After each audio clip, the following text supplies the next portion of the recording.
Yan, good morning sa inyo lahat mga idol. At nakatapos na po tayong naligo at mag-umpisa na tayong nag-prepare na tayo para umagahan.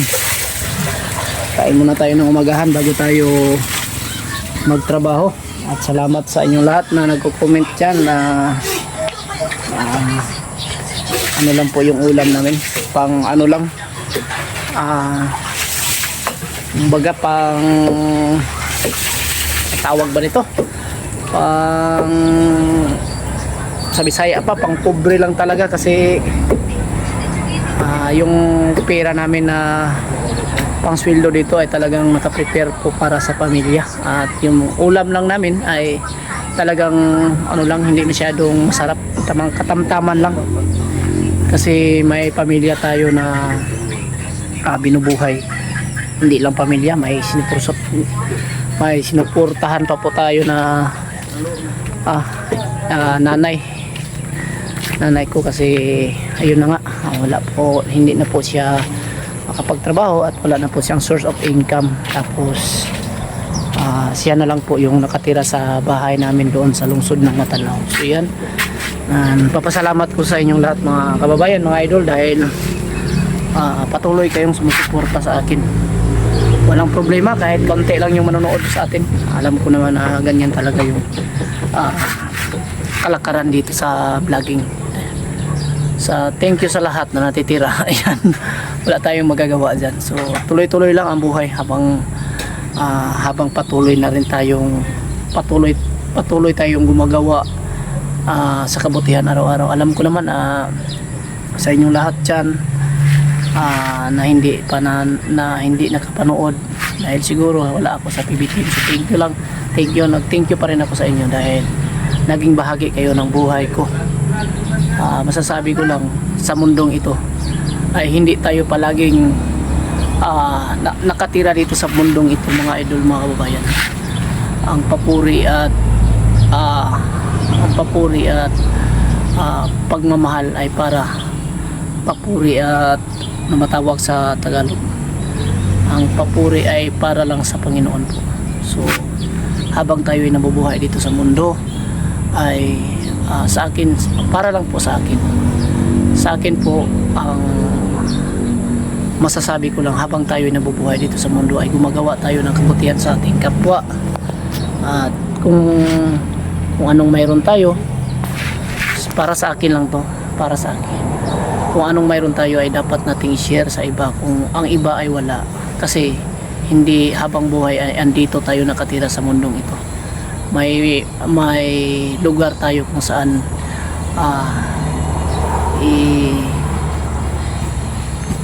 inihanda ng Panginoon sa atin. So yan, pasalamat ako kahit ganito lang ang buhay namin. May Panginoon pa rin ako na laging nakasubaybay at nagagabay sa araw-araw na pamumuhay.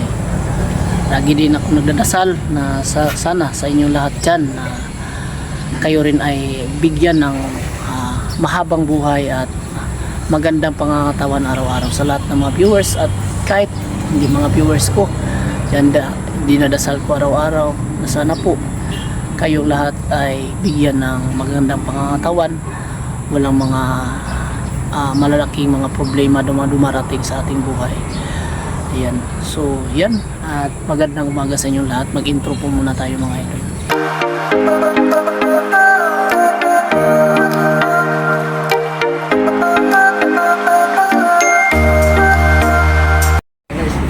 Good morning sa ating lahat, sa inyong lahat dyan mga idol. So ngayon ay binabaklas na natin yung ating mga poste na binuhusan kahapon para natin doon sa dulo. Yung 4 na poste na hindi pa nabuhusan, ilipat natin. Papakita natin yung binuhusan namin mga idol. Ito yung poste na binuhusan namin. Yan. May mga kunting mga butas-butas pero madali lang yung i-retouch na lang natin yan. Kunti lang yan. Kaya-kaya na yan sa ano. Yan po. Yung poste natin talagang naka-align po siya.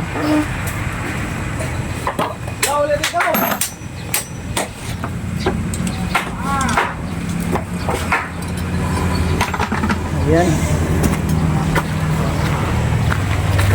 Dito tanggalin natin yung 4 na poste para ilipat din natin sa bandang dulo. 4 na poste po yung kulang na hindi pa nalagyan ng forma. So bali ito kasama to sa tatanggalin natin. Itong 4 na poste para ilipat natin dito. Ito yung pamamaraan namin mga idol. Ayan, ilipat natin dito sa dulo. Diyan sa kabila, ayan o, yung hindi na forma, nalagyan ng formas. 4 na poste po. So yan, abang-abang tayo mga idol. At nagdugtong kami dito ng mga stirrup para sa poste, ano? Kasi short yung stirrup namin. Tulad yung isa sa yan, dinugtungan na natin yan, mataas na. Yan na po yung top ng ating bottom sa magiging biga natin. At dito ay kulang pa, dagdagan na naman namin. Ito yung paggawa namin mga idol. Pag binuo natin ng stirrup, yung poste, tapos ibaon natin sa dito sa may butas, mahirap siya, bigat siya anuhin, buhatin. So yung ginagawa namin, hanggang kalahati muna, tapos dito na lang kami magdagdag sa taas pag ano na, pag maglagay na kami ng mga formas. So ganito yung pamamato mga idol. Tulad sa kanila, sila po sa kabila. Sa kabila din sila Boss Philip, yan o, Boss Philip, ayan. Yung mga kasamahan nating iba doon, nagtanggal ng mga forma, nagtanggal ng mga pako para sa kahoy, yan o. Kabila dapat ay ano tayo, teamwork tayo dito sa trabaho mga teamwork para madali lang po yung trabaho. Walang magpa ano, sa Bisaya pa, walang magpaligoy-ligoy. Putbulin natin agad pag magpaligoy-ligoy na. Kasi mahirap yung trabaho pag hindi ano, teamwork. So ganyan yung mga advantage namin dito. Yan, abang-abang lang kayo palagi mga idol, tapos makapagbigay tayo ng idea sa inyo. Dapat kasi pag may ganitong trabaho, dapat na may leader talaga na marunong magdala ng mga tauhan. Hindi ding sobrang stricto kasi mahirap yan. Yung stricto lang sa ano, kunti lang. Tulad ko rin na stricto tayo pero kunti lang. Dapat pinagsabihan din natin yung ating mga kasamahan para at least matuto din na gumawa ng maganda at tama. So yan. Ang hapon sa inyong lahat mga kababayan. So update natin yung naganap po dito sa aming ginagawa kasi mulan kasi, umaga kasi umulan, mga 3 o'clock pa ng hapon hanggang ngayon. Alas 5 na po ng hapon na hindi pa po huminto. Yung ginagawa lang namin dito is nagyupi kami ng kabilya para po sa dugtong, yan o, papakita natin yung dugtong namin sa taas poste. Ayan kasi dinugtungan namin yung sa kabila, wala pang stirrup, nakita nyo, wala pa siyang stirrup. So yan, kailangan natin yung lagyan. Ang dito kasi, oh yan, nalagyan na namin yan dito sa harapan. Yan, bali yan, tapos na namin nalagyan. So bali lang, marami pa yung poste. Bali apat na poste po ang hindi pa po nakabitan. Sana po ay huminto kanina yung ulan para at least matapos natin sa paglagay ng mga kabilya yun ng mga dugtong. Pero sa kasamaang palad po ay hindi po yung huminto yung ulan, pero hindi naman talaga natin mapilit yung mga tauhan natin na ayaw magtrabaho sa ulan kasi sobrang init po sa kaninang umaga hanggang tanghali. Kaya iwasan natin baka magkasakit lang tayo dahil dito sa trabaho. Hindi natin yan pipilitin kasi mahirap po magkasakit. Sobrang mahal po ng mga gastusin, malaki yung gastusin pag magkasakit tayo at mapinding pa po yung trabaho natin. So ganyan tayo kung magdala tayo ng mga tauhan mga kaidol. Hindi natin pilitin yung mga tauhan natin pag umulan, hindi natin pilitin na magtrabaho. So yan ang naganap po dito sa aming ginagawa. Bali lahat po dito mga idol na poste ay nabuhusan na po. Yan, sobrang kinis po ng mga poste namin. Pakita natin para at least makapagbigay tayo ng idea sa inyo. So yung poste na ginamit namin dito, ayan, talagang makapal yung plywood na ginamit namin, 18mm, para yung poste pwede natin lipat-lipat lang siya. Lipat-lipat natin sa mga ibang poste rin. So ganyan, oh. Pakita natin kung gaano yung ginagawa namin poste. Ayan, oh. May mga kunting butas pero natural lang yung mga ganyan, mga idol. So yan, oh. Sobrang tuwid ng mga poste namin. Kung makikita nyo dito sa gilid. Yan, sobrang naka-align talaga. Ganyan kami maggawa ng mga mga idol. Mga poste.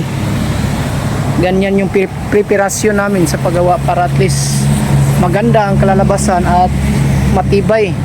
So shout out sa lahat ng gustong matuto, at yung mga video natin dito ay nagtuturo tayo ng kaalaman patungkol sa paano gawin at magandang kalabasan po sa trabaho.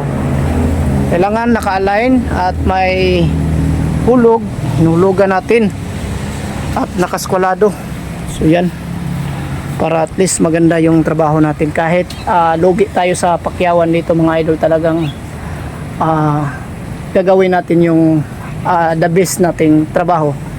Hindi naman pwede po yung kahit maliit po yung bigay sa pakyaw ng ating amo ay hindi natin ayusin yung trabaho. Hindi ako ganyan, kasi maliit na maliit na problema lang yang maliit na sahod. Kailangan natin please makukuha lang natin yung pangsahod sa tauhan. Hindi na tayo mag-isip kung may ginansya ba tayo o wala, palulugi ba tayo o hindi. Naisip natin dito na maganda yung kalalabasan sa trabaho, kasi hindi lang naman yung boss natin na ang kumuha sa atin. Marami tayong kliyente na gustong magpatrabaho, kaya gagawin natin the best yung ginagawa natin mga idol. Suggestion ko lang sa inyo, yung mga gustong matuto o mangontrata, gagawin nyo talaga yung the best na trabaho or quality na trabaho para sa inyong mga project, para at least marami ayong kumukuha sa inyo na mga kliyente, para at least yung trabaho kita nila kung gaano ninyo ginawa ng mabuti yung trabaho at maraming kumuha sa inyo. So yan mga idol, maraming salamat sa inyo. Sa ngayon ganyan, yan lang po muna ang ating video sa araw na ito, at maraming salamat sa lahat ng nanonood ng video sa Bitoy Daily Mix Vlog, sa lahat ng nagsuporta, silent viewers, mga viewers na palaging nagpapa-shoutout, thank you sa inyong lahat. At sa lahat po ng mga new subscriber na nag-subscribe pa rin sa atin mga idol, thank you sa inyong lahat sa pagsuporta palagi. At sa lahat po ng PB team, maraming salamat din sa inyo, dahil kayo rin ang dahilan kung bakit ako patuloy na nagbablog o nagbibideo dito sa aming mga ginagawa. Nagbigay tayo ng kaalaman patungkol dito sa pagtrabaho sa construction, at maraming salamat dahil nakapagsahod tayo dahil sa inyo nanonood galing sa PB team. Thank you sa inyong lahat, sa mga viewers sa PB team. Ayan, maraming salamat. Yan lang po muna ang vlog natin sa araw na ito. Yan, shout out po muna natin ang mga mahal nating mga viewers na palaging nagpapa-shout out po dito sa Bitoy Daily Mix Vlog. Shout out natin si Loida Diaz from Tondo, Parula. Shout out sa iyo idol, ingat ka dyan palagi sa Tondo, Parula. Sonia Biloria from Quezon City, shout out sa iyo dyan idol, ingat ka palagi idol. Kay Ibilin Magawgaw from Hong Kong, shout out sa taga Hong Kong, lalong-lalo na po kay Ibilin.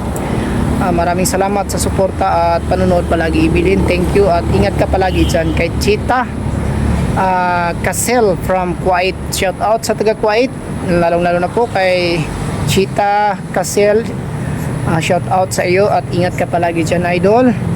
Kay Mercy Barabar from Hong Kong, shout out sa taga Hong Kong, lalong-lalo na po kay Mercy Abarabar, so shout out sa iyo idol, ingat ka palagi dyan sa Hong Kong. So thank you, maraming salamat sa inyong suporta palagi sa Bitoy Daily Mix Vlog.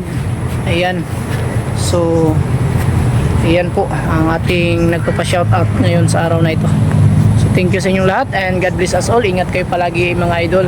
Thank you and bye bye.